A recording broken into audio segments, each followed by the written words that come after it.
Olá, galera! Nesse vídeo teremos algo bem especial. Hoje serão resumos de 2 filmes. Então, bora começar! O filme se inicia na pele de Peter, um sujeito que se dedica total à família, observando e vidrado numa luz intensa que rasga o céu noturno. Esse clarão misterioso pousa num ponto distante, gerando um alvoroço generalizado, com a galera buscando abrigo. Essa cena mexe com Peter, que acorda agitado, tentando entender o susto que teve. Alice, sua parceira, percebe a tensão e sugere que ele desabafe com alguém, preocupada com o impacto disso na família. Peter tenta suavizar, não querendo alarmar mais ninguém. No dia seguinte, Peter se arruma para o trabalho e topa com a filha menor querendo brincar. Ele explica que tem que ir trabalhar, mas promete um passeio no pier depois. Dando tchau para Alice, ele fica sabendo da celebração da promoção dela, marcada para a noite seguinte. Ao deixar o lar, Peter está meio preocupado pelos pesadelos que teve, sentindo um peso no peito.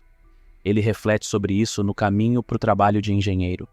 Lá, Peter tenta dar um jeito numa máquina e se depara com uma visão sinistra da mão dele toda ensanguentada, causando um erro que chama a atenção do chefe, David. David questiona se Peter está legal e comenta que notou algo estranho no amigo. Peter tenta disfarçar, mas David insiste e sugere que ele procure ajuda profissional, sentindo que tem algo mais sério rolando. Na parte da tarde, Peter retorna à loja para devolver um item e se vê diante de uma visão aterrorizante de um ataque alien. Quando volta a si, está no chão, com a cabeça a 1000 por hora. O episódio dá um baque nele, fazendo com que esqueça de cumprir a promessa de levar a família ao pier. Alice coloca as meninas na cama com carinho, mas elas estão chateadas pois ele não cumpriu o que prometeu. Alice tenta justificar o ocorrido, mas Hannah, a mais velha, não aceita, ficando frustrada com o pai. Naquela noite, Peter voltou para o lar com um novo brinquedo nas mãos, um telescópio que acabou de comprar, empolgado para explorar as estrelas. Mas ao chegar, se deparou com Alice, sua esposa, que estava mais do que preocupada, estava perturbada com as recentes atitudes dele. Ela, com uma tensão eminente visível, sugeriu que ele buscasse ajuda de um profissional, percebendo que o estado de Peter não era apenas uma fase passageira. Peter, obviamente cheio de resistência, ficou receoso com a ideia de hospitais e terapias, duvidando que suas experiências bizarras fossem levadas a sério. No dia seguinte, o despertar de Peter foi ao som das vozes das meninas, suas filhas brincando e rindo, uma doce distração de seus pesadelos recorrentes. Tentando se inserir na diversão delas, Peter se aproximou, mas Lucy não quis saber muito não. Em um esforço para compensar, ele dedicou um tempo para consertar o brinquedo favorito dela, reativando a caixinha de música do ursinho, o que arrancou um sorriso da menina. Determinado a acalmar os ânimos em casa, Peter conversou com Alice, comprometendo-se a marcar uma consulta. O semblante dela se suavizou e ela se sentiu mais tranquila. Cumprindo sua palavra, Peter foi até a clínica, aguardando na sala cheia de pessoas que carregavam suas próprias histórias. Ali, um sujeito ao lado começou a falar sobre luzes misteriosas no céu, insinuando teorias conspiratórias que mexeram com a cabeça de Peter, fazendo-o questionar a realidade mais uma vez. Perturbado, Peter decidiu dar no pé da clínica, deixando para trás a chance de um esclarecimento.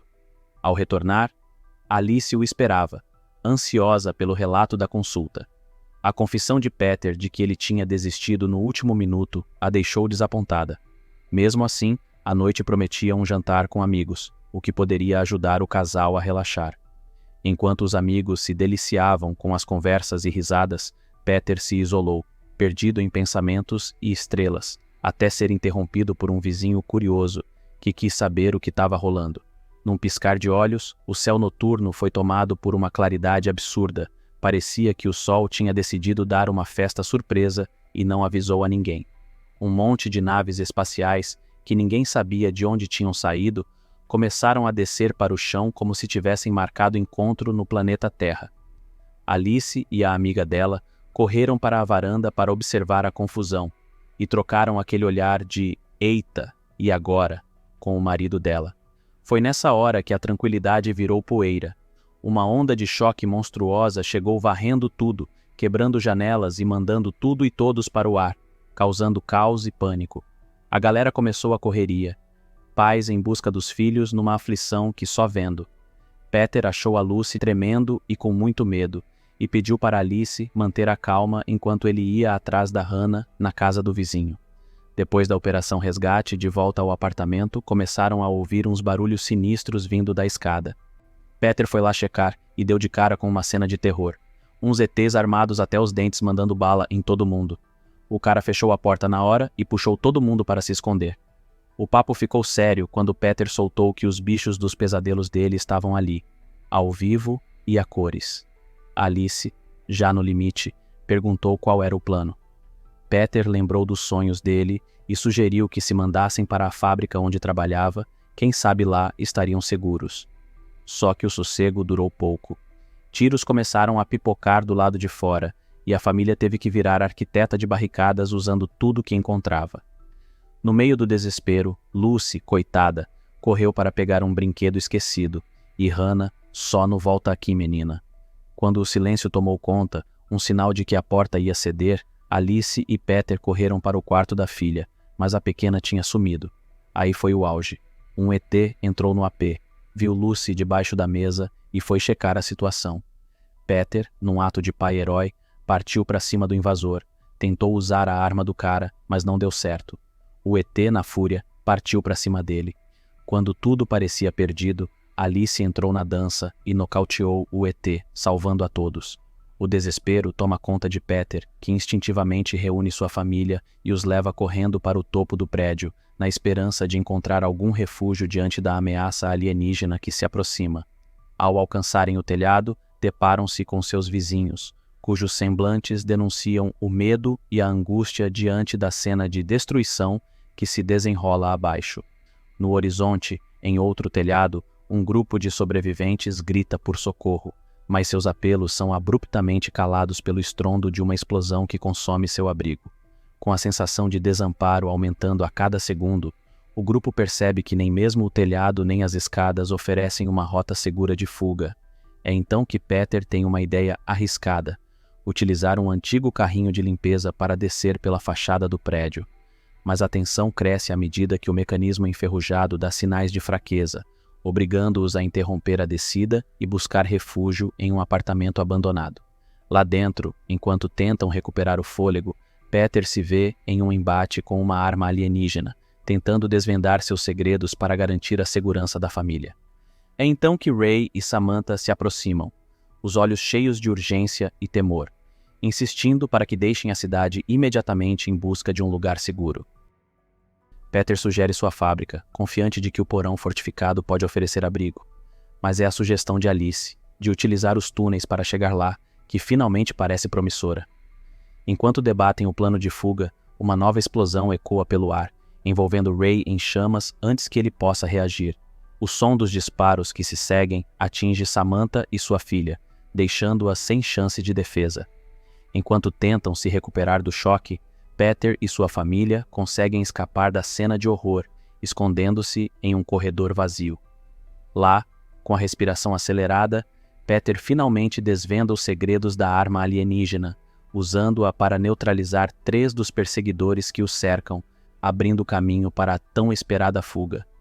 Com um fio de esperança surgindo em meio ao caos, eles correm em direção à entrada dos túneis, apenas para serem avistados por uma nave alienígena que paira ameaçadora sobre eles. Em uma corrida contra o tempo, adentram os túneis, mas uma explosão repentina faz o teto desabar, ferindo gravemente Alice.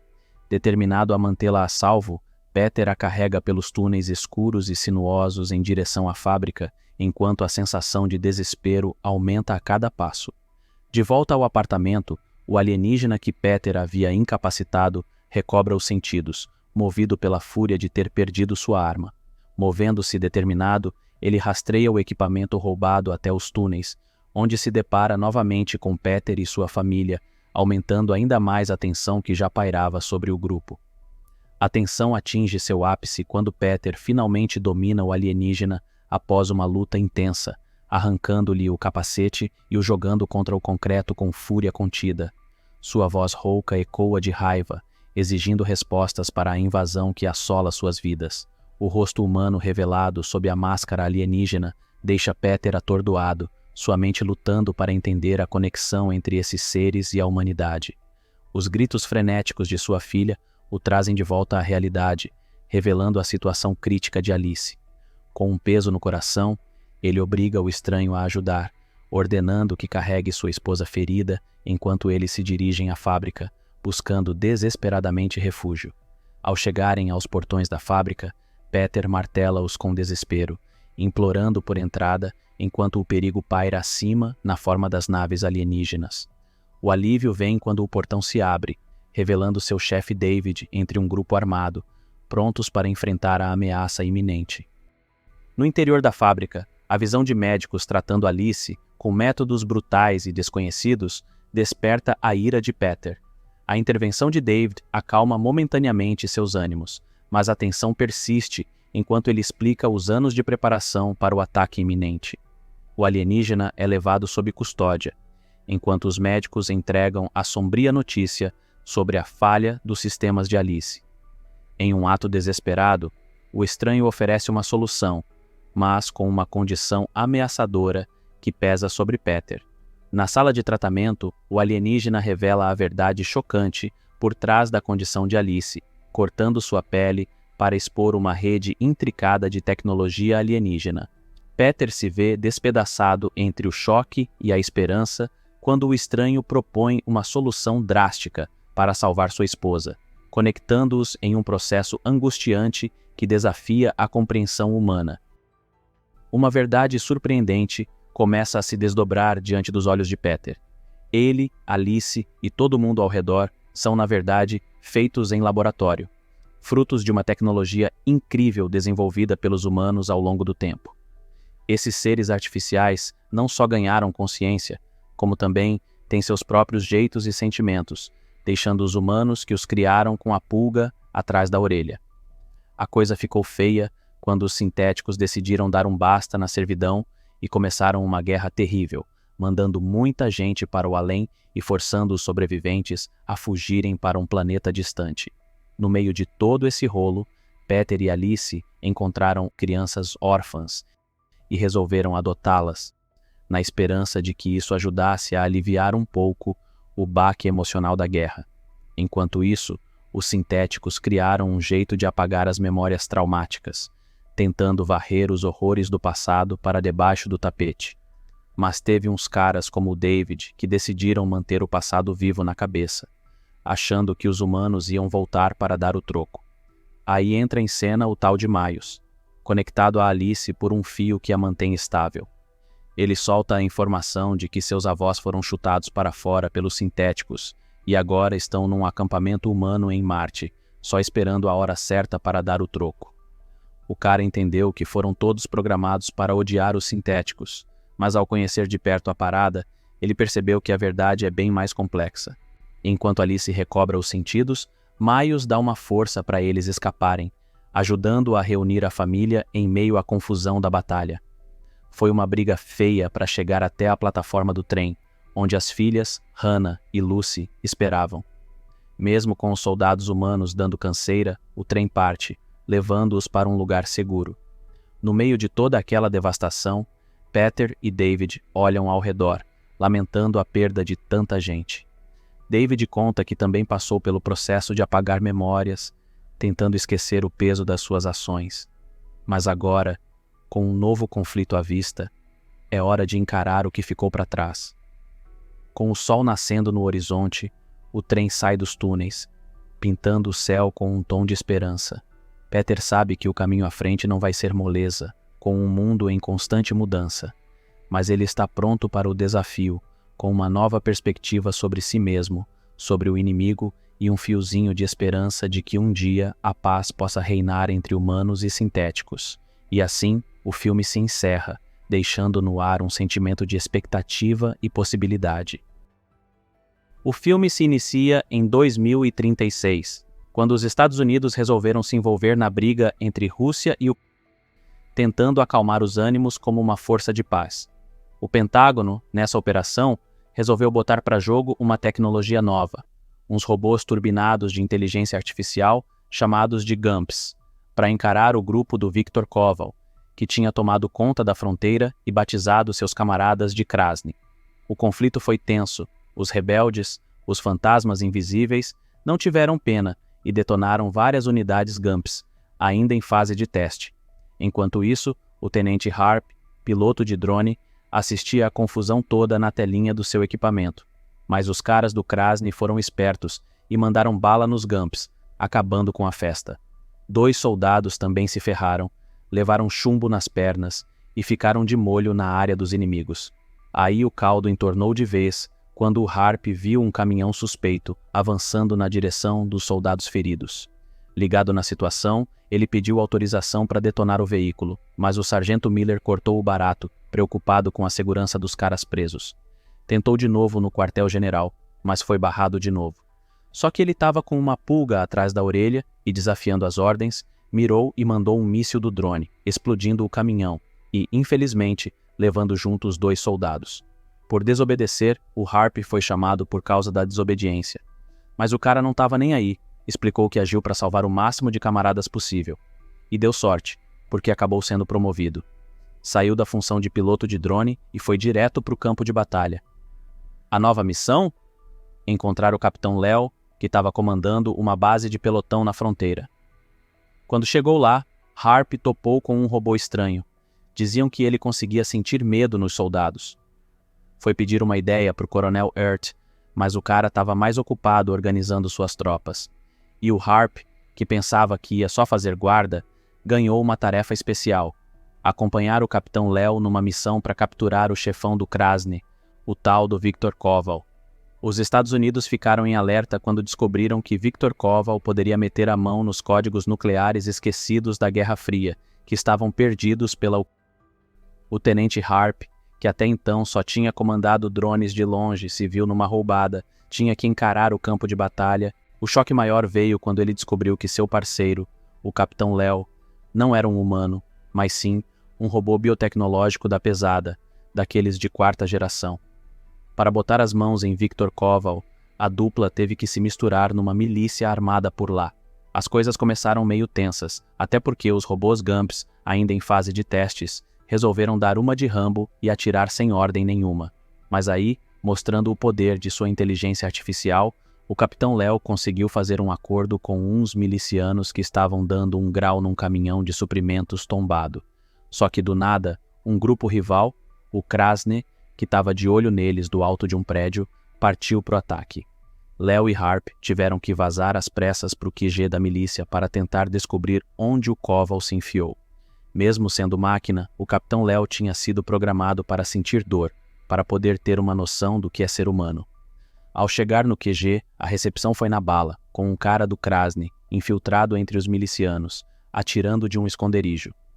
Léo deu um jeito no sujeito, tentando fazer ele cuspir a localização do Koval, mas o cara preferiu morrer a falar, e acabou levando a pior nas mãos dos milicianos. Nesse furdunço, Harp conheceu a agente de inteligência Sofia, que contou que o Koval estava atrás do código para ativar uma bomba nuclear da época da Guerra Fria.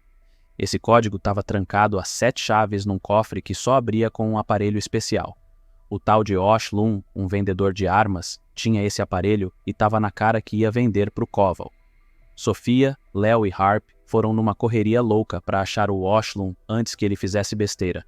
Harp viu de camarote a brutalidade de um robô de 4ª geração no corre-corre. Quando descobriram que o Oshlum já tinha passado o aparelho para o Koval, Sofia não teve dó e acabou com ele. Nessa missão, Harp não estava só de acompanhante, não. Ele tinha que ficar de olho no Capitão Léo, garantindo que o robô não ultrapassasse os limites impostos pelo comando. Se fosse preciso, Harp tinha até como desligar o sistema do Léo. E assim, no meio desse caos todo, ele percebeu o peso de estar no olho do furacão, controlando uma máquina de guerra enquanto tentavam evitar um desastre nuclear. Naquele momento tenso, Harp ficou numa sinuca de bico quando o Capitão Léo, o robô high-tech, pediu para ele desativar o rastreador no seu corpo, para não dar com a língua nos dentes para as tropas russas.